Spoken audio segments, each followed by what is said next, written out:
Good morning दोस्तों, सुप्रभात। दोस्तों, डिवाइन प्रभु चैनल पर आप सभी का स्वागत है।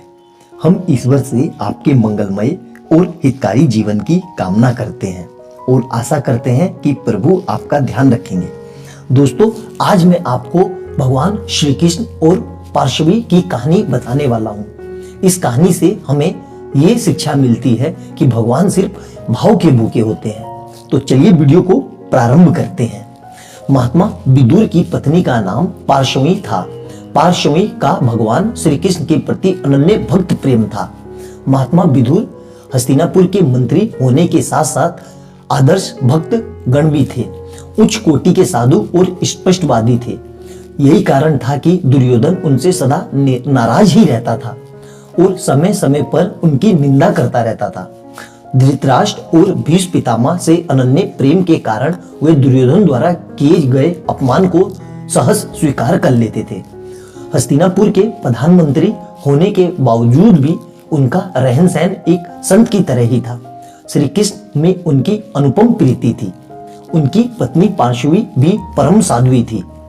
भगवान श्री कृष्ण जब दूत बनकर संधि प्रस्ताव लेकर हस्तिनापुर पधारे, तब दुर्योधन ने उनके संधि प्रस्ताव को अस्वीकार करने के उपरांत उन्हें रात्रि विश्राम और भोजन आदि करने को कहा। भाव रहित दुर्योधन का ये आतिथ्य श्री कृष्ण ने अस्वीकार कर दिया।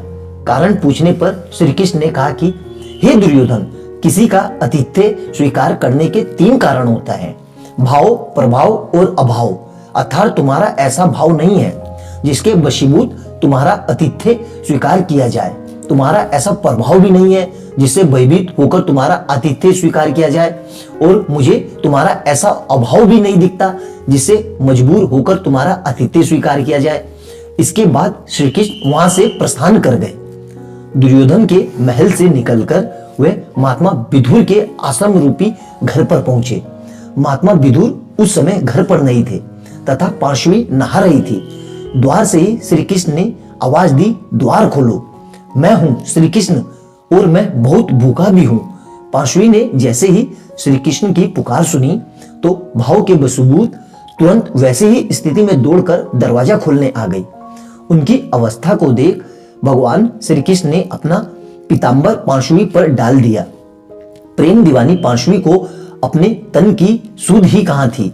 उसका ध्यान तो सिर्फ इस पर था कि द्वार पर भगवान श्री कृष्ण खड़े हैं और भूखे हैं। पार्श्वी श्री कृष्ण का हाथ पकड़कर अंदर खींचते हुए ले आई। श्री कृष्ण की क्षुधा शांत करने के लिए उन्हें क्या खिलाए, यही कौतूहल उनके मस्तिष्क में था। इसी प्रणोन्मुक्त स्थिति में उन्होंने श्री कृष्ण को उल्टे पीढ़ी पर बिठा दिया। दौड़कर पार्श्वी अंदर से श्री कृष्ण को खिलाने के लिए केले ले आई। श्री कृष्ण के प्रेम भाव में वे इतनी मग्न थी कि केले छील कर छिलके श्री कृष्ण को खाने के लिए दिए जा रही थी। श्री कृष्ण भी पार्श्वी के इस अनन्य प्रेम की वशीभूत होकर केले के छिलके खाने का आनंद भी ले रहे थे। तभी महात्मा विदुर आ गए। वो कुछ देर तो अचंभित होकर खड़े रहे, फिर उन्होंने पार्श्वी को डांटा। तब उन्होंने ध्यान दिया और पश्चाताप करने के साथ ही अपने मन की सरलता से श्री कृष्ण पर नाराज होकर उनको उलाहना देने लगी।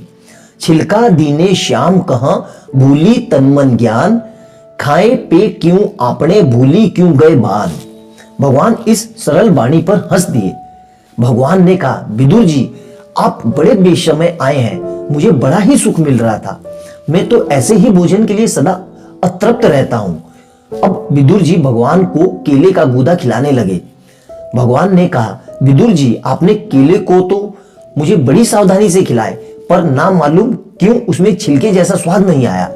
ये सुनकर विदुर की पत्नी के आंखों से आंसू धारा बहने लगी, क्योंकि वो समझ गई थी कि भगवान सिर्फ भाव के भूखे होते हैं। तो दोस्तों, आपको ये पौराणिक कथा कैसी लगी? आशा करता हूं को आपको आनंद की अनुभूति हुई होगी। ऐसी ही अद्भुत और अलौकिक कहानियां जानने के लिए तथा सनातन धर्म, हिंदू धर्म एवं अपने देवी देवताओं के बारे में ज्यादा से ज्यादा जानने के लिए हमारे चैनल को लाइक एंड सब्सक्राइब कीजिए। हम भी ईश्वर से आपके मंगलमय जीवन की कामना करेंगे। आप भी निरंतर प्रभु की आराधना करते रहिए। आपकी भक्ति सच्ची और निष्ठावान होगी तो देर सवेर प्रभु आपकी वंदना को जरूर स्वीकार करेंगे। तब तक खुश रहिए, प्रसन्न रहिए। बाय बाय दोस्तों।